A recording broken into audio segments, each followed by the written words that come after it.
of all, I welcome you all to this press conference. As you are aware, that the term of legislative assemblies of Goa, Manipur, Punjab, Uttarakhand and Uttar Pradesh are due to expire in this year on March 15th, March 19th, March 23rd and again March 23rd and May 14th respectively.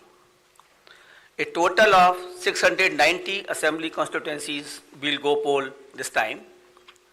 These includes 40 assembly constituencies in Goa, 60 assembly constituencies in Manipur, 117 ACs in Punjab, 17 ACs in Uttarakhand and 403 ACs in Uttar Pradesh. दोस्तों नमस्कार। उत्तर प्रदेश, पंजाब और उत्तराखंड समेत 5 राज्यों जिसमें गोवा और मणिपुर भी शामिल है में मुख्य चुनाव आयुक्त ने विधानसभा चुनाव का ऐलान कर दिया है। चुनाव आयोग की कुल 7 चरणों में चुनाव कराने की योजना है।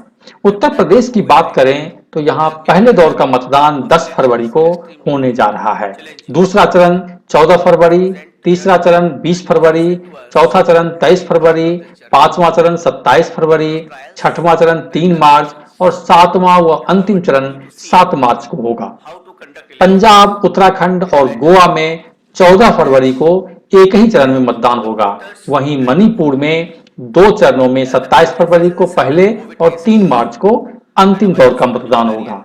सभी राज्यों में नतीजे 10 मार्च को ही घोषित किए जाएंगे। अब चुनाव लड़ने वाले उम्मीदवारों के लिए भी चुनाव आयोग ने कुछ खास निर्देश जारी किए हैं। मसलन 15 जनवरी तक रैली जनसभा नहीं कर सकेंगे। वर्चुअल रैली और डोर टू डोर प्रचार करने की इजाजत दी गई है, लेकिन इसमें भी अधिकतम 5 लोग ही जा सकेंगे। 15 जनवरी के बाद कोरोना के हालात का रिव्यू किया जाएगा और फिर रैलियों व जनसभाओं पर फैसला लिया जाएगा।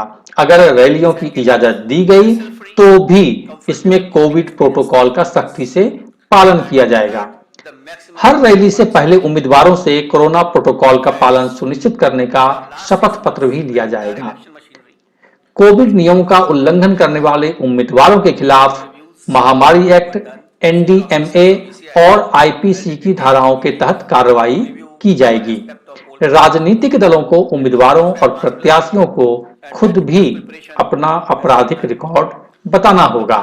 सभी दलों और प्रत्याशियों को हेट स्पीच, फेक न्यूज और सोशल मीडिया प्लेटफॉर्म को लेकर बेहद सतर्क रहना होगा और इसकी निगरानी भी होगी। प्रत्याशी सुविधा ऐप के जरिए ऑनलाइन नॉमिनेशन कर सकेंगे। सभी दलों और प्रत्याशियों को चुनावी अपराध के संबंध में एडवाइजरी जारी की जाएगी और कोड ऑफ कंडक्ट का सख्ती से पालन होगा। चुनाव में हार जीत तय करने वाले मतदाताओं के लिए भी कुछ दिशा निर्देश चुनाव आयोग ने जारी किए हैं। मसलन कोरोना संक्रमित भी वोट डाल सकेंगे, उनके लिए पोस्टल बैलेट की सुविधा होगी। 80+ सीनियर सिटीजन्स और दिव्यांगों के लिए डोर स्टेप वोटिंग की सुविधा होगी। 16% पोलिंग बूथ बढ़ाए गए हैं। 2,15,000 से ज्यादा पोलिंग स्टेशन भी होंगे। एक पोलिंग स्टेशन पर अधिकतम मतदाताओं की संख्या 1500 से घटाकर 1250 कर दी गई है। महिला मतदाताओं को बढ़ावा देने के लिए हर विधानसभा में कम से कम एक पोलिंग बूथ को एक्सक्लूसिवली महिलाएं ही मैनेज करेंगी। मतदाता अगर चुनाव में धांधली देखें तो सी विजिल ऐप पर शिकायत कर सकते हैं। चुनाव आयोग तत्काल एक्शन लेगा। चुनाव करवाने वाले कर्मचारियों के लिए भी जो 3 प्रमुख बातें चुनाव आयोग ने कही है वो भी जानना जरूरी है। पहला, सभी चुनाव कर्मियों को कोरोना वैक्सीन की दोनों डोज लगा होना जरूरी है। एहतियातन इन सभी को प्रिकॉशन डोज भी दी जाएगी। दूसरा, सभी पोलिंग स्टेशन पर सैनिटाइजर्स, मास्क और थर्मल स्कैनर की सुविधा होगी।